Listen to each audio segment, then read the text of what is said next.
Bonjour Julie, bonjour Sam, bonjour Pablo, bonjour tous les petits copains. Je vous invite à découvrir aujourd'hui un très chouette livre proposé par la librairie Le Littéraire. C'est Anne Pourry, La sorcière sous ton lit. Il y a une sorcière sous ton lit? On y va? Chaque année, ma tante vient en juillet. Elle arrive avec 2 valises et une cage en plastique pour transporter sa chatte, Monique. Quand elle est là, faut pas espérer suivre koh. Elle regarde des films à l'eau de rose à la place avec des gens qui s'embrassent. Moi, je ne l'aime pas trop, Tata Carole. Je la trouve assez nulle et un peu folle. Elle me rapporte toujours un cadeau complètement idiot, comme des chaussettes tigrées ou un masque de blaireau. Cette année, elle a fait encore mieux. Un livre tout miteux, un truc sur les magiciens. Elle croit que j'ai 5 ans, alors que j'en ai 7. Je ne suis plus un gamin. Et puis il est tout vieux, son bouquin. Les pages sont jaunes comme les dents de Pépé et les coins sont super usés. Tu vas adorer ces histoires, Edgar, surtout la première, c'est celle que je préfère, m'a dit Tata Carole. Elle me prend vraiment pour un guignol. Et puis je ne suis pas son Edgar, j'ai pensé en jetant le livre dans mon placard. Mais le soir, il y a eu un truc bizarre. Le livre était sur mon oreiller, ouvert à la page où il était écrit « Anne Pourry, la sorcière sous ton lit ».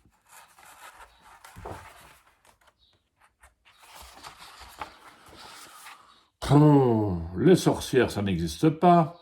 C'est comme la petite souris ou les fées des bois. Mais parce que je m'ennuyais et que je connaissais par cœur toutes mes BD, j'ai bien voulu jeter un œil. Un seul. J'ai lu vite fait. Anne Pourry est une sorcière très spéciale qui mijote des potions à la crotte de nez ou au jus de pied sale. Là où habite le pire enfant du moment, elle s'installe.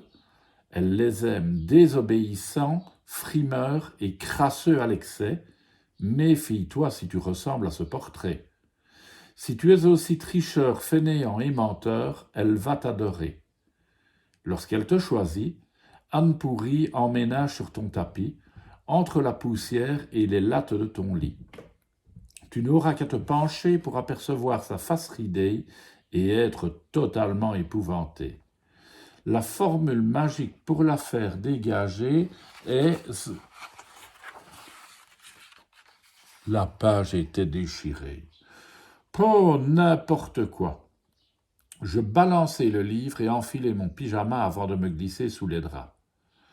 Je faisais un rêve génial où j'étais dresseur de chacal, quand j'ai été réveillé par un bruit sous mon sommier. J'ai pensé que c'était Monique qui avait rampé jusque-là pour se faire les griffes sur le bois. J'ai allumé ma lampe de chevet, bien décidé à la chasser.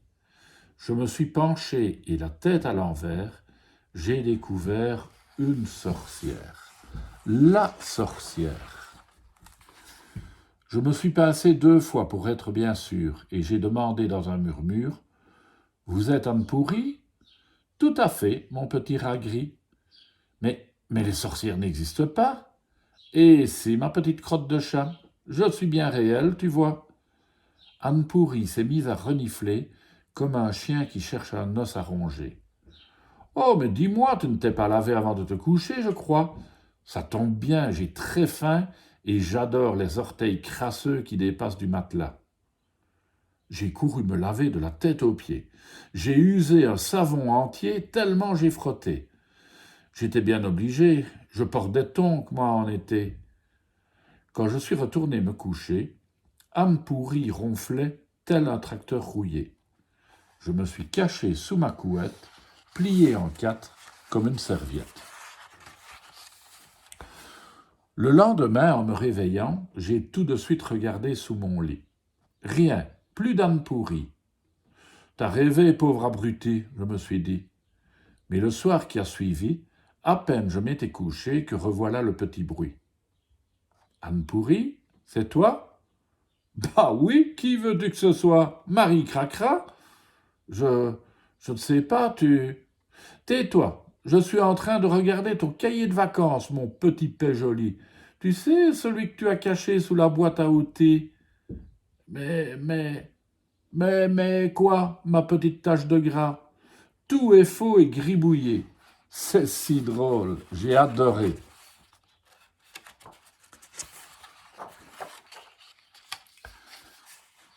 J'ai été carrément vexé. Je peux être super malin et très soigneux quand je veux. Je lui ai arraché mon cahier des mains et j'ai tout recommencé point par point. Je me suis appliqué, même si mes yeux se fermaient. Quand j'ai terminé, c'était déjà le matin. Le cahier de vacances était tout propre et tout beau, et cerise sur le gâteau, Anne Pourrie avait déguerpi. « Ciao, vieille sorcière rabougrie !»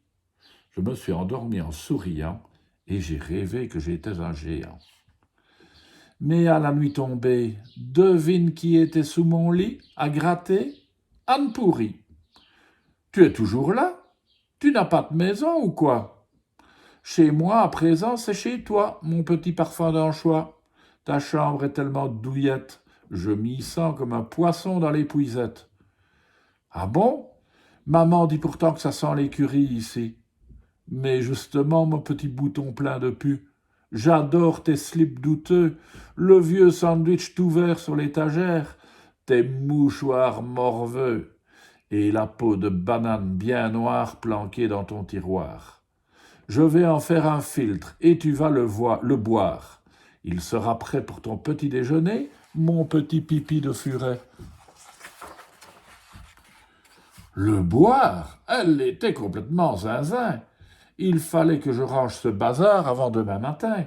J'ai balayé, astiqué, nettoyé, lessivé pendant des heures, jusqu'à ce que tout brille et sente la fleur. J'étais vraiment fatigué, mais ma chambre étincelait. C'était assez chouette, je dois bien l'avouer. Et ce qui était encore plus sympa, c'est qu'au réveil, Anne Pourrie n'était plus là. Mais le soir revenu, elle était sous mon lit, bien entendu, à compter ses verrues. Elle avait l'air triste en regardant bien. Anne Pourrie, tu as du chagrin? Bien sûr, mon petit tas de purin. En venant ici, je pensais m'amuser comme une furie. J'ai connu un paquet d'enfants sales, méchants et laids, mais je croyais que tu serais un champion, mon petit venin de scorpion. Ça fait au moins 30 ans que j'attends. Le dernier aussi, il était épatant. Mais voilà que je me retrouve avec l'enfant modèle, plus propre qu'un seau de javel. C'est vraiment trop injuste. Anne Pourrie pleurait comme une madeleine, ce qui la rendait encore plus vilaine. Elle me faisait vraiment de la peine. Léon, 8 ans, fomente depuis sa naissance des complots pour détruire le monde. N'a en fait réussi jusqu'ici qu'à détruire la totalité de la collection Chaussettes qui schlinguent aux éditions Minois, ainsi que l'intégralité du stock de Patience parentale, ce qui n'est pas tellement grave si vous voulez son avis. Serena, 6 ans, dévore 2 hamsters vivants par semaine et un en clafoutis le dimanche, avec des griottes et un soupçon de vanille bourbon de Madagascar, parce que c'est meilleur quand même. Ninon, 7 ans, si sale et tellement nouille que ses parents l'ont confondu avec le palmier du salon et l'ont planté à sa place dans le jardin. Se nourrit exclusivement de vers et pucerons. La plante, quant à elle, a découvert les plaisirs d'un matelas à mémoire de forme, des bains moussants et des tartines de miel. Pierre-Édouard, 11 ans, si fainéant qu'il refuse de sortir de sa chambre, dans laquelle il étudie la vie sauvage et mystérieuse de la poussière. Sa mère, munie d'un équipement pour plongée sous-marine, ouvre sa porte une fois par jour afin de lui lancer de la nourriture. La légende dit qu'il a utilisé un coton-tige en 2012, mais aucun témoin oculaire n'a accepté d'en parler à visage découvert. Qu'est-ce qui te consolerait? Un coton-tige usagé? Un zéro en dictée? Un yaourt périmé? Je n'ai pas besoin de ta pitié, mon petit poil de fesses frisé. Je vais être coincé avec toi pour l'éternité. Rien de pire ne pouvait m'arriver.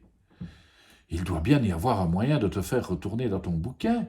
Je voudrais t'aider, mais la solution est arrachée. C'est simple. Pour que je puisse m'en aller, il suffit de dire...